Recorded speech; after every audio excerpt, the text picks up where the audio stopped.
Bismillahirrahmanirrahim. Assalamu alaikum students. This is third part of the second lecture of alcohols, phenols and ethers. Previous lecture में हमने phenol की acidity को compare किया था with carboxylic acid and alcohols.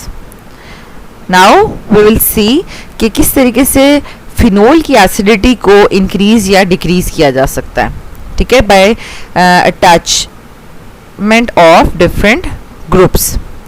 तो students यहाँ पर हमारे पास टू टाइप्स के ग्रुप्स होते हैं जो कि फिनोल के साथ अटैच हो सकते हैं.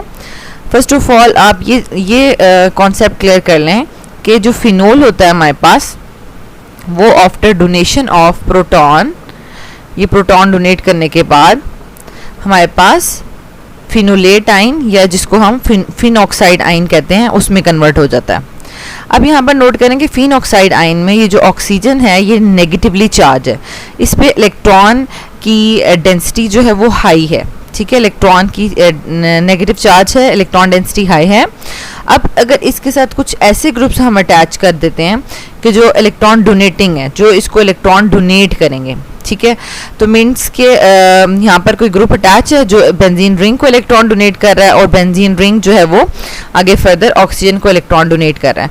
तो वो क्या करेगा कि वो इस फिन ऑक्साइड आइन को और ज़्यादा अनस्टेबल कर रहा है क्योंकि ऑलरेडी उसके पास इलेक्ट्रॉन्स हैं और ये ग्रुप भी इलेक्ट्रॉन डोनेट कर रहा है, जिसकी वजह से इलेक्ट्रॉन डोनेटिंग ग्रुप्स जो हैं वो फिनोल की एसिडिटी को डिक्रीज करते हैं, ठीक है, क्योंकि वो फिनऑक्साइड आइन को अनस्टेबल बनाते हैं और एसिडिटी ऑफ फिनोल को डिक्रीज करते हैं.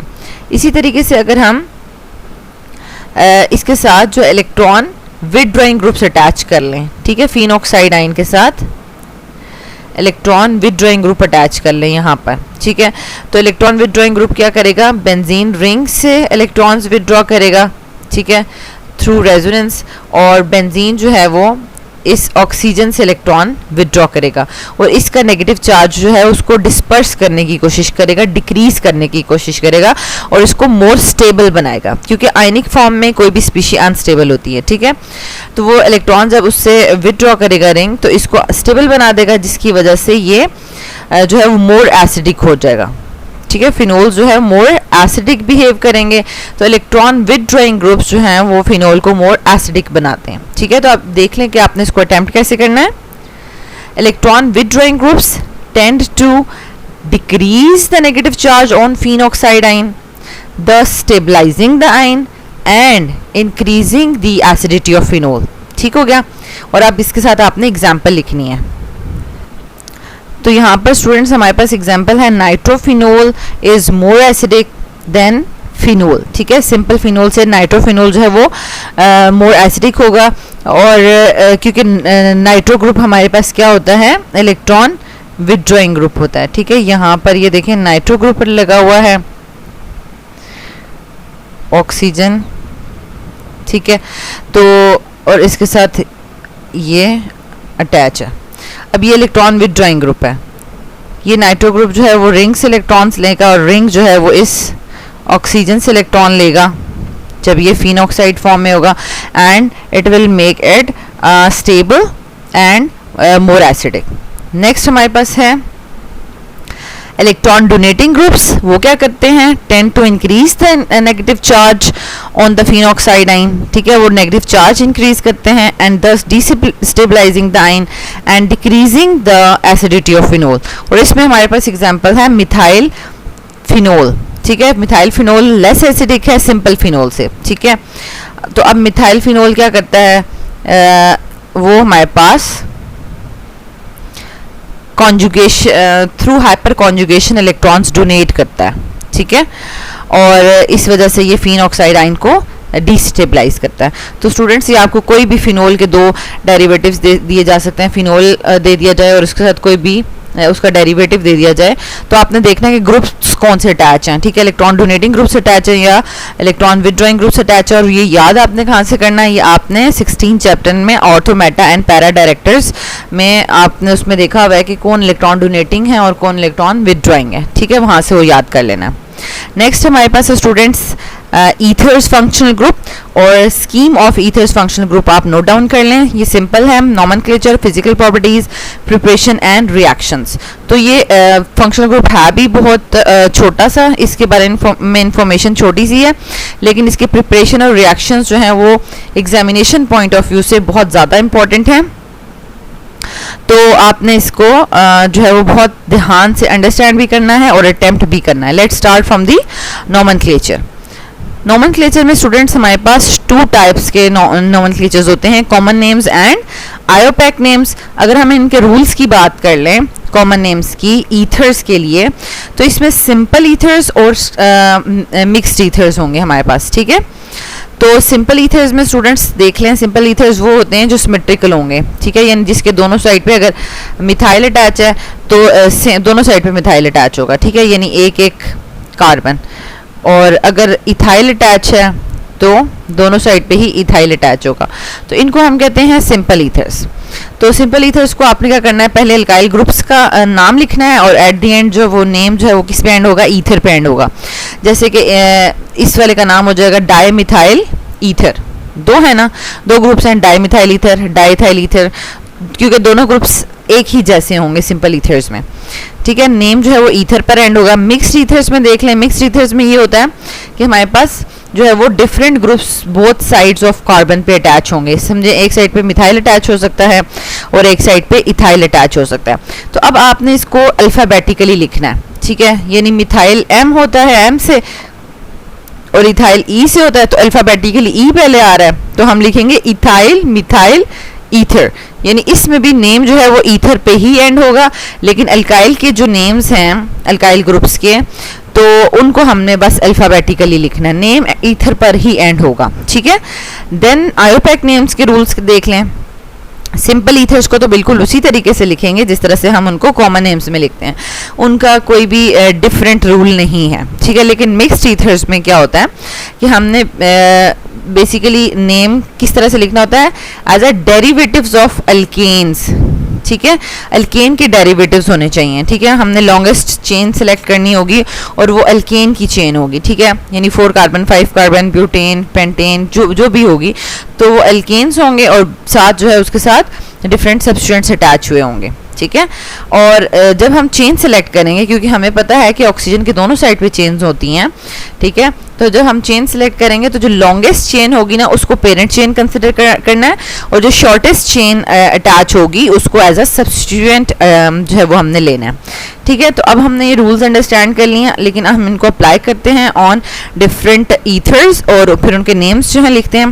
फर्स्ट एग्जाम्पल है हमारे पास सिंपल ईथर्स की, तो इसका कॉमन नेम देख लें, डाईमिथाइल ईथर है, ठीक है। तो इसका जो आयोपैक नेम होगा वो भी डाईमिथाइल ईथर ही होगा, क्योंकि सिंपल ईथर्स के लिए अलग कोई रूल्स नहीं थे, ठीक है। नेक्स्ट हमारे पास जो है वो देख लें, अगर मिक्स्ड ईथर्स है, मिक्स्ड ईथर्स में कॉमन नेम कैसे होगा। कॉमन नेम में देखें अल्फाबेटिकली लिखना था, ये मिथाइल है, ठीक है, और ये फिनाइल है, ठीक है। तो अल्फाबेटिकली एम पहले आता है, तो मिथाइल फिनाइल ईथर, तो ये हो गया हमारे पास कॉमन नेम। और अगर हम इसको आयोपैक नेम जो है उसको लिखेंगे तो हमने लॉन्गेस्ट चेन को as a parent chain consider करना है। तो हमारे पास ये जो रिंग है ना, रिंग C6H5 वाला, तो ये लॉन्गेस्ट हो गया, ठीक है, इसको हमने as a parent name consider कर लिया, ठीक है। और इसके साथ जो हमारे पास ऑक्सीजन के साथ ग्रुप अटैच था ये एज अ सब्स्टिट्यूएंट एक्ट करेगा।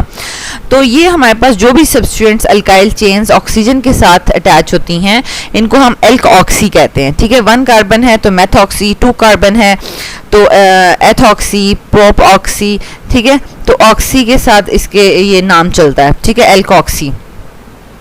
तो यहाँ पे देखें 1 कार्बन है तो ये मेथॉक्सी बेंजीन इसका नाम हो जाएगा, ठीक है। हमने लॉन्गेस्ट चेन सेलेक्ट कर ली। अच्छा, नेक्स्ट हमारे पास है, ये देखें, ये भी मिक्स्ड ईथर है और मिक्स्ड ईथर में हमने क्या करना है, कॉमन नेम में अल्फाबेटिकली लिखना है, तो इथाइल पहले आ जाएगा, इथाइल मिथाइल ईथर। और अगर हमने आयोपैक नेम लिखना है तो हमने लॉन्गेस्ट चेन को as a parent chain consider कर लिया और ऑक्सीजन के साथ ये जो मिथाइल ग्रुप है ये एज अ सब्स्टिट्यूएंट एक्ट कर रहा है, तो ठीक है, ये मेथॉक्सी हो गया, मेथॉक्सी इथेन, ठीक है। 2 कार्बन की चेन को क्या कहते हैं, इथेन। तो मेथॉक्सी इथेन नाम हो जाएगा। ठीक है, नेक्स्ट हमारे पास जो है, अब स्टूडेंट्स यहाँ पर नोट डाउन कर लें कि ये ऑक्सीजन है, ठीक है, एक ये हमारे पास अल्काइल चेन है और एक ये अल्काइल चेन है। ठीक है, तो ये तो मिथाइल है, ठीक है, ये मिथाइल है। ये कौन सी चेन है, इसमें देखें लास्ट कार्बन ये है और ये सेकंड लास्ट है। सेकंड लास्ट में तो कोई ब्रांच नहीं नज़र आ रही, ठीक है, सेकंड लास्ट में कोई ब्रांच नज़र नहीं आ रही, लेकिन ऑक्सीजन जिस कार्बन के साथ डायरेक्टली अटैच है वो फर्दर आगे 2 के साथ अटैच है, तो इसका मतलब है कि ये कार्बन सेकेंडरी है। ठीक है, तो सेकेंडरी और 1 2 3 4 और 4 कार्बन भी हो गए, तो सेकेंडरी ब्यूटाइल ग्रुप ये अटैच है। ठीक है, ये सेकेंडरी ब्यूटाइल ग्रुप है एक साइड पे, सेकेंडरी ब्यूटाइल। ठीक है, तो ये ब्यूटाइल जो है वो बी से स्टार्ट होता है और मिथाइल जो है वो एम से स्टार्ट होता है। तो हम कॉमन नेम लिखेंगे तो अल्फ़ाबेटिकली सेकेंडरी ब्यूटाइल को पहले लिखेंगे, फिर मिथाइल लिखेंगे और फिर ईथर। ठीक है, सेकेंडरी ब्यूटाइल मिथाइल ईथर, ये हमारा कॉमन नेम हो गया। अब हमने जब आयोपैक नेम लिखना है तो हमने लॉन्गेस्ट चेन सेलेक्ट करनी है।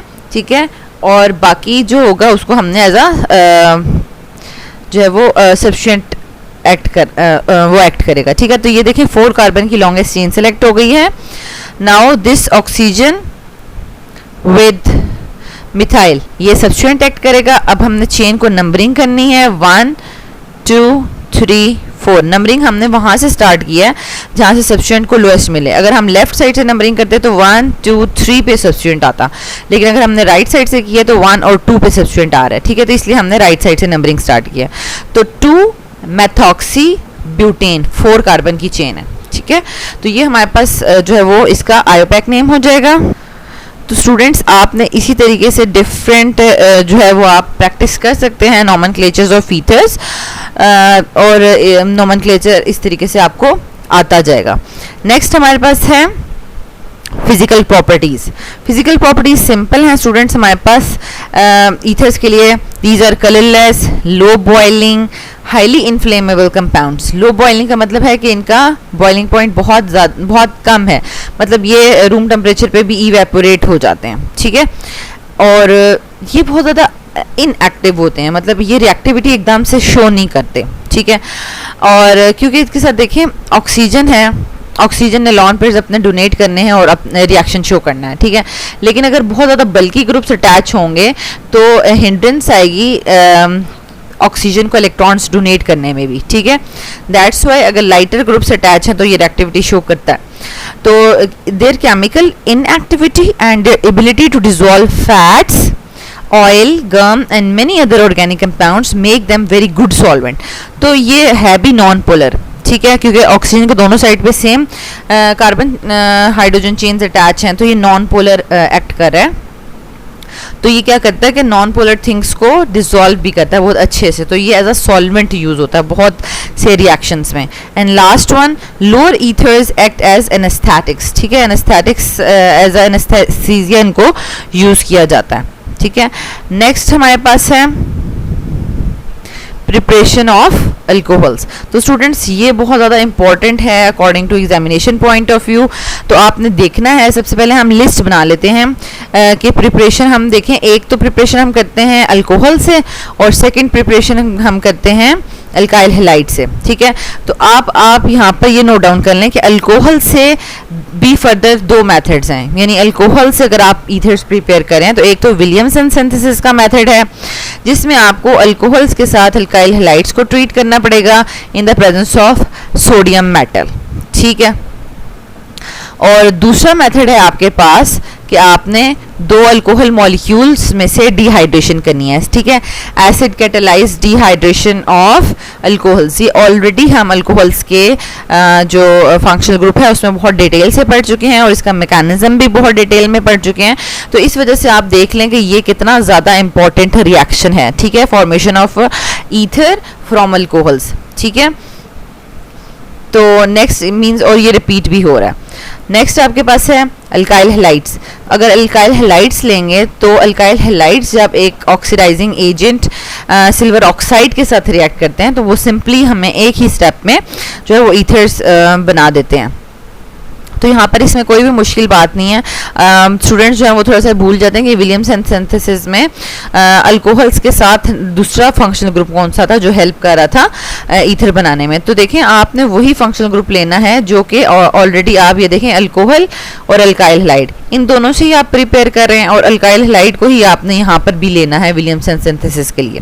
ठीक है, तो ये कुछ टिप्स और ट्रिक्स होती हैं जो आपने भूलनी नहीं है।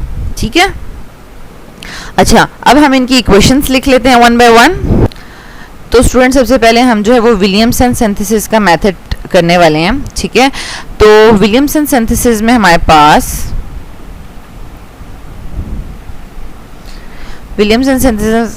पास जो अल्कोहल होगा हम यहाँ पर एथेनॉल ले लेते हैं। ठीक है, तो अल्कोहल का जब हम टॉपिक पढ़ रहे थे तो उसमें हमने ये भी पढ़ा था कि alcohols in the presence of sodium metal जो है वो क्या बिहेव करते हैं, एसिडिक बिहेव करते हैं। ठीक है, और एल्क ऑक्साइड आइंस बनाते हैं। ठीक है, तो यहाँ पर हम 2 अगर मॉलिक्यूल्स इसके ले लें और यहाँ से जो है वो हाइड्रोजन जो है वो यहाँ से रिलीज हो जाएगी हाइड्रोजन गैस। ठीक है, और सोडियम मेटल अटैच हो जाएगी इसकी जगह पर और ये एल्क ऑक्साइड आइंस बना देंगे, यानी अल्कोहल्स यहाँ पर एसिडिक बिहेव कर रहे हैं। ठीक है, तो ऑक्सीजन के साथ सोडियम अटैच हो जाएगी प्लस यहाँ पर हमारे पास हाइड्रोजन H2 प्रोड्यूस हो जाएगा। तो ये जो एल्क ऑक्साइड आइंस बने हैं स्टूडेंट्स, ये नेक्स्ट स्टेप में elk oxide ions sodium elk oxide या मेटल एल्क ऑक्साइड आप कह सकते हैं।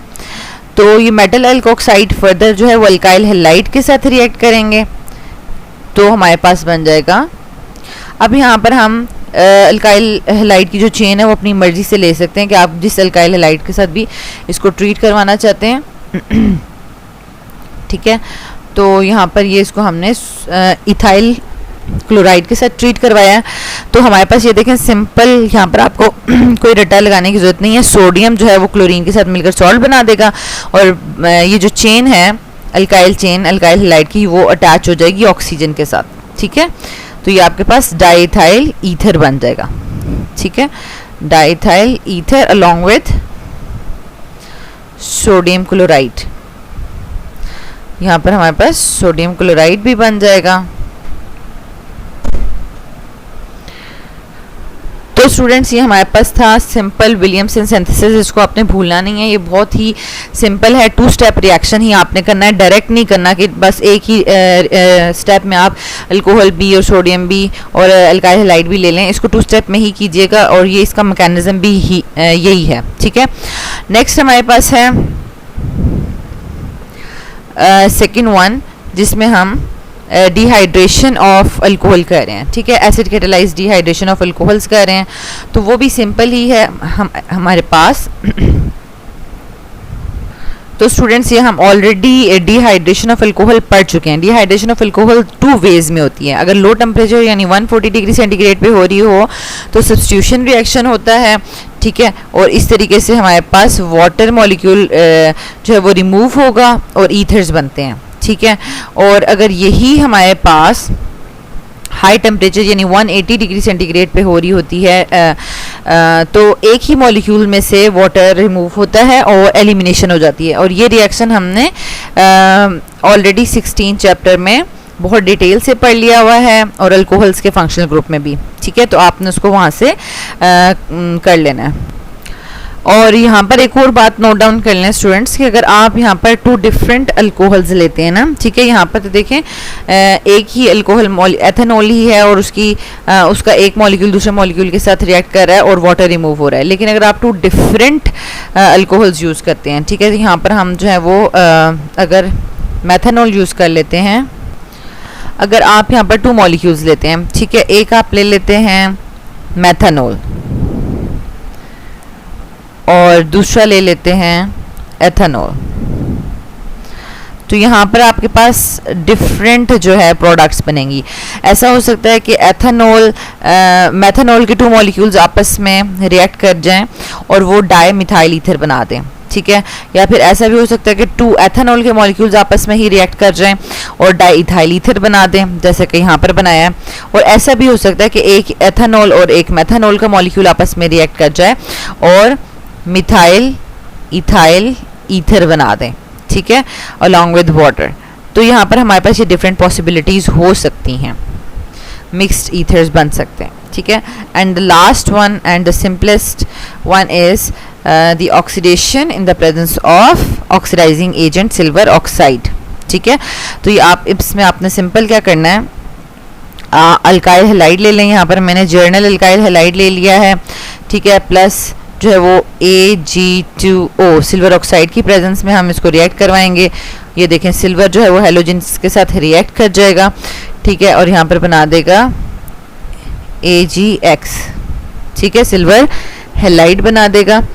और साथ हमारे पास जो है वो बन जाएंगे ईथर्स, ठीक है, यहाँ पर ये ईथर्स बन जाएगा।